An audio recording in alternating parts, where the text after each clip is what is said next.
ഇന്ത്യയിലേക്ക് വരുന്ന സമയത്ത് ഒരു 4 വിഭാഗക്കാരാണ് മൊത്തം കാര്യങ്ങൾ കൺട്രോൾ ചെയ്യുന്നത്. സുപ്രീം കോടതി ജഡ്ജിമാരുടെ എണ്ണം എടുത്ത് നോക്കിക്കഴിഞ്ഞാൽ വളരെ കൃത്യമായി നമുക്ക് ഈ ഒളിഗാർക്കി മനസ്സിലാവും. 48 ചീഫ് സെക്രട്ടറിമാരിൽ 43 പേരും വരുന്നത് 3 ജാതി വിഭാഗത്തിൽ നിന്നാണ് വരുന്നത്. കേരളത്തിൽ ജാതി ഉണ്ടോ എന്നതിൻ്റെ തെളിവ് ഈ ഒളിഗാർക്കിയാണ്. ഇതില്ലാതായി കഴിഞ്ഞാൽ ജാതി ഇല്ലാതാവും. ഇതില്ലാതാവുന്ന ഒരു കാലത്ത് റിസർവേഷൻ അടക്കമുള്ള കാര്യത്തിൻ്റെ ഒരാവശ്യവും ഇല്ല എന്നുള്ളത് തന്നെയാണ്. ഇതിന് പൊതുവെ എപ്പോഴും പറയുന്നൊരു കാര്യമാണ് ഈ ജാതി എന്ന് പറയുന്നത് പറമ്പിലെ ഒരു മരമല്ലേ എന്ന് ചോദിക്കുന്ന ആളുകളെ പറ്റിയിട്ട് ഇതിനും എപ്പോഴും പറയാറുണ്ട്. അപ്പോൾ ഇപ്പോൾ നമ്മൾ വളരെ സിവിലൈസ്ഡ് ആയിട്ടുള്ളൊരു സൊസൈറ്റി, എല്ലാവരും വളരെ എഡ്യൂക്കേറ്റഡ് ആവുന്ന ഒരു സൊസൈറ്റി, ഇവിടെ ജാതി എന്ന് പറയുന്ന കാര്യം ഒരു തരത്തിലും ഒരു മെറിറ്റിൻ്റെ കീഴിൽ വരുന്നൊരു കാര്യമല്ല. അത് നമ്മുടെ ടാലൻറ്റുമായിട്ടൊന്നും യാതൊരു ബന്ധമില്ലാത്തൊരു കാര്യമാണ്. പക്ഷെ എന്തുകൊണ്ടാണ് ഇപ്പോഴും ജാതി മാറ്റർ ചെയ്യുന്നത്? ഇതിനും എന്താ മറ്റേ നമ്മൾ ഇപ്പം എടുത്തിറങ്ങിയ സിനിമയിൽ പറയുന്നു, എന്തിനാടാ കൊന്നിട്ട് എന്ന് ചോദിച്ച പോലെ എന്നോട് എന്തിനാടാ ജാതി പറയുന്നതാണ് ഇങ്ങനെ ചോദിച്ചുകൊണ്ടിരിക്കുന്നത്. ഈ ചില ആളുകൾ പറയുന്നത് കേട്ടാൽ എനിക്ക് തോന്നും ഈ പുരുഷ സൂക്തമൊക്കെ ഞാൻ എഴുതിയതാണെന്ന് എനിക്ക് തോന്നാറുണ്ട്. അപ്പോൾ ആ രീതിയിലൊക്കെയാണ് കമൻസ് സ്ഥിരമായിട്ട് വരാറുള്ളത്. നമ്മളിപ്പം ഏതെങ്കിലും രീതിയിൽ ശ്വാസവുമായി ബന്ധപ്പെട്ട ബുദ്ധിമുട്ടുള്ള മനുഷ്യർ എപ്പോഴും എയർ ക്വാളിറ്റി ഉറപ്പ് വരുത്തുമല്ലോ സ്വാഭാവികമായിട്ട്. എല്ലാവർക്കും ശ്വസിക്കാൻ നല്ല വായു വേണ്ടതുകൊണ്ട് തന്നെയാണ്. ആ വായു ഒരു പക്ഷേ നമുക്ക് കാണാനൊന്നും പറ്റില്ല, പക്ഷെ അതിനെക്കുറിച്ച് എപ്പോഴും നമ്മൾ ആലോചനകളും പറച്ചിലും ഒക്കെ ഉണ്ടാവും എന്നുള്ളതാണ്. എല്ലാവരുടെ ഒരു വിചാരം എന്ന് പറയുന്നത് ബേസിക്കലി ജാതി എന്ന് പറഞ്ഞു കഴിഞ്ഞാൽ ഒരു ജനന രീതി എന്നുള്ള രീതിയിലാണ് ശ്രീനാരായണ ഗുരു പറയുന്നത്. അതിന് മനുഷ്യരെല്ലാവരും ഒരുപോലെ ജനിക്കുന്നു, അതുകൊണ്ട് അവരൊക്കെ ഒരു ജാതിയാണെന്നാണ് പറയുന്നത്. പക്ഷേ ഈ പറഞ്ഞ ശ്രീനാരായണ ഗുരുദേവൻ അടക്കം പറഞ്ഞ ജാതിയെക്കുറിച്ചുള്ള സങ്കല്പമല്ല മറ്റാളുകൾ, പ്രത്യേകിച്ച് പുരുഷ സൂക്തം അടക്കമുള്ള ആളുകൾ, അവർ തലേന്ന് ഒരാൾ വന്നു, കാലിന്ന് ഒരാൾ വന്നു, പല ഭാഗത്തുനിന്ന് ആളുകൾ വന്നു, ഇതിലൊന്നും പെടാത്ത കുറേ മനുഷ്യന്മാരുണ്ട്, അവരൊക്കെ ഔട്ട്കാസ്റ്റ് ആണെന്നാണ് പറയുന്നത്. അപ്പം അങ്ങനെ നോക്കിക്കഴിഞ്ഞാൽ ഞാനൊരു ഔട്ട്കാസ്റ്റ് ആയിട്ടുള്ളൊരു വ്യക്തിയാണ്. അപ്പം എനിക്ക് ജാതി ഇല്ല, എനിക്ക് സമുദായമേ ഉള്ളൂ. എന്നിട്ടാണ് നമ്മുടെ അടുത്ത് നിങ്ങൾ ജാതി, ഇവർക്കാണ് ജാതി ഉള്ളത്, ഈ പറയുന്ന ആളുകൾക്ക് ജാതി ഉണ്ട്, ഞങ്ങൾക്ക് ജാതി ഇല്ല, ഞങ്ങൾക്ക് സമുദായമേ ഉള്ളൂ. അപ്പം വളരെ എളുപ്പമായിട്ട് ഞങ്ങളെ പണ്ടേ നിങ്ങൾ ഔട്ട്കാസ്റ്റ് എന്ന് വിളിച്ചു, പിന്നെ എവിടെയാണ് ഞങ്ങൾക്ക് ജാതി എന്നുള്ളതാണ് ഏറ്റവും ആദ്യം ഇവരുടെ അടുത്ത് തിരിച്ചു ചോദിക്കാനുള്ള ഒരു ചോദ്യം എന്ന് പറയുന്നത്. രണ്ടാമത്തെ ഒരു കാര്യം എന്ന് പറയുന്നത് ജാതി എങ്ങനെയാണ് ഇന്ന് ഓപ്പറേറ്റ് ചെയ്യുന്നത് എന്നുള്ളൊരു കാര്യം നമ്മൾ മനസ്സിലാക്കണം.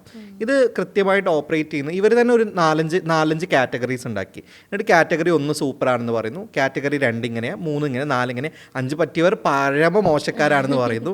അപ്പോൾ ഈ ഒന്നിനുള്ളിൽ ആരൊക്കെയാണ് പെടുന്നതെന്ന് ഇവർ തന്നെയാണ് തീരുമാനിക്കുന്നത്. അപ്പം മറ്റേ സിനിമയ്ക്കകത്ത് ഞാൻ തന്നെ വിമൽ കുമാർ എന്ന പേരിട്ട പോലെ തന്നെ ഇവർ നമ്പൂതിരി ബ്രാഹ്മണനാണെന്ന് ഇവിടെയും പറഞ്ഞിട്ടില്ല. ഡോക്ടർ മോഹൻഗോപാൽ സാറിൻ്റെ ഒരു റെഫറൻസ് തന്നെയാണത്. അപ്പം ഇവർ തന്നെയാണ് പറയുന്നത് ഞങ്ങൾ ഇതാണ്, ഞങ്ങൾ ഇന്ന കാറ്റഗറി പെടുന്നു എന്നൊക്കെ പറഞ്ഞുകൊണ്ടിരിക്കുന്നു. അപ്പോൾ ഇവനിങ്ങനെ കാറ്റഗറൈസ് ചെയ്ത് വെറുതെ അങ്ങനെ നിർത്തല്ലേ ചെയ്യുന്നത്. ഇതിൻ്റെ പ്രകാരം മറ്റു മനുഷ്യർക്കുള്ള അവകാശങ്ങളൊക്കെ ഇല്ലാണ്ടാക്കിക്കൊണ്ട് ഇവരിങ്ങനെ ഒരു തട്ട് എല്ലാ സമയത്തും നിലനിർത്തുന്നു. അപ്പോൾ ഇന്നത്തെ സൊസൈറ്റിയിൽ ജാതി ഉണ്ടോ എന്ന് നമ്മൾ നോക്കേണ്ടത് ഈ പറയുന്ന സ്ട്രക്ചർ ഇന്നും നിലനിൽക്കുന്നുണ്ടോ എന്ന് നോക്കിയിട്ടാണ്. ഈ സ്ട്രക്ചറിൽപ്പെട്ട ആളുകൾക്ക് അധികാരമുണ്ടോ, ഇവർ അധികാരത്തിൻ്റെ വലിയ പങ്ക് പറ്റുന്നുണ്ടോ എന്ന് നോക്കിയിട്ടാണ്. അപ്പം ഈ ജാതി എവിടെ കേരളത്തിൽ നിന്നൊക്കെ ചോദിക്കുന്ന ആളുകൾക്ക് എളുപ്പം നോക്കാവുന്ന ഒരു കാര്യമാണ്. കഴിഞ്ഞ 68 വർഷം കേരളം ഉണ്ടായിട്ട് ഒരൊറ്റ പ്രാവശ്യം പോലും SC ST വിഭാഗത്തു നിന്ന് ഒരു ചീഫ് സെക്രട്ടറി നമുക്ക് ഉണ്ടായിട്ടില്ല. പക്ഷേ നമ്മൾ മുസ്ലിമായിട്ട്, മലയാളി മുസ്ലിമായിട്ട് ഒരു ചീഫ് സെക്രട്ടറി ഉണ്ടായിട്ടില്ല. 68 വർഷമായി നമ്മൾ പിന്നിടുന്നു. പക്ഷേ നമ്മൾ നോക്കിക്കഴിഞ്ഞാൽ 90%, 48 ചീഫ് സെക്രട്ടറിമാരിൽ 43 പേരും വരുന്നത് 3 ജാതി വിഭാഗത്തിൽ നിന്നാണ് വരുന്നത്. അപ്പം എങ്ങനെയാണ് ഈ 3 വിഭാഗത്തിൽ നിന്ന് മാത്രം 43 പേര് വന്നത്? ഇത് അവരുടെ എന്തോ വലിയ കഴിവുകൊണ്ട് മാത്രമാണോ ഇവർ വന്നുകൊണ്ടിരിക്കുന്നത് എന്നുള്ളതാണ്. കേരളത്തിൻ്റെ ചീഫ് മിനിസ്റ്റേഴ്സിൻ്റെ എണ്ണം എടുത്തു കഴിഞ്ഞാൽ ഇതേപോലെ തന്നെ, അല്ലെങ്കിൽ മന്ത്രിസഭയിലെ ആളുകളുടെ എണ്ണം എടുത്തു നോക്കിക്കഴിഞ്ഞാൽ 3 ജാതിയിൽപ്പെട്ട ആളുകൾക്കാണ് ഡോമിനൻസ് ഉള്ളത്. ഇങ്ങനെ എല്ലാ മേഖല നമ്മൾ എടുത്തു കഴിഞ്ഞാലും കേരളത്തെ കൺട്രോൾ ചെയ്യുന്നത് ഈ 3 ജാതി വിഭാഗത്തിൽപ്പെട്ട ആളുകളാണ്. അവർ കാറ്റഗറി 1 പറയുന്നു, കാറ്റഗറി 4 ഒരു വിഭാഗം കൂടെ ഉണ്ടെന്ന് പറയുന്നു. ഇവരാണ് ഇത് മൊത്തം കൺട്രോൾ ചെയ്യുന്നത്. ഇന്ത്യയിലേക്ക് വരുന്ന സമയത്ത് ഒരു 4 വിഭാഗക്കാരാണ് മൊത്തം കാര്യങ്ങൾ കൺട്രോൾ ചെയ്യുന്നത്. ഇപ്പം ജഡ്ജിമാരുടെ എണ്ണം എടുത്ത് നോക്കിക്കഴിഞ്ഞാൽ, സുപ്രീം കോടതി ജഡ്ജിമാരുടെ എണ്ണം എടുത്ത് നോക്കിക്കഴിഞ്ഞാൽ വളരെ കൃത്യമായി നമുക്ക് ഈ ഒളിഗാർക്കി മനസ്സിലാവും. അപ്പം കുറച്ച് ആൾക്കാർ ചേർന്നുകൊണ്ട് എല്ലാ അധികാരവും പൊസിഷൻസും കൈയടക്കി വയ്ക്കുന്നുണ്ടെങ്കിൽ അതാണ് ജാതി എന്ന് പറയുന്നത്. സ്വജനപക്ഷപാതമാണ് ജാതി എന്ന് പറയുന്നത്, നെപ്പോട്ടിസമാണ് ജാതി എന്ന് പറയുന്നത്. അപ്പോൾ വളരെ കൃത്യമായി കേരളത്തിൽ ഇന്നും ജാതി ഉണ്ട് എന്നതിൻ്റെ തെളിവ് ഈ പറയുന്ന എല്ലാ സ്ഥലങ്ങൾക്കകത്തും പവർ ഏരിയാസിൻ്റെ അകത്ത് 2-3 കമ്മ്യൂണിറ്റീസ് മാത്രം അധികാരം കൈയാളുന്നു എന്നുള്ളതാണ്. പിന്നെ ഇത് ആദ്യം പറഞ്ഞത് കേരളത്തിലെ ദളിതരും ആദിവാസികളും ഒന്നല്ല. തുളു ബ്രാഹ്മണരായിട്ടുള്ള ആൾക്കാർ വന്നിട്ട് എല്ലാ സർക്കാർ അധികാര പൊസിഷൻസിലും ഇരിക്കുന്നു.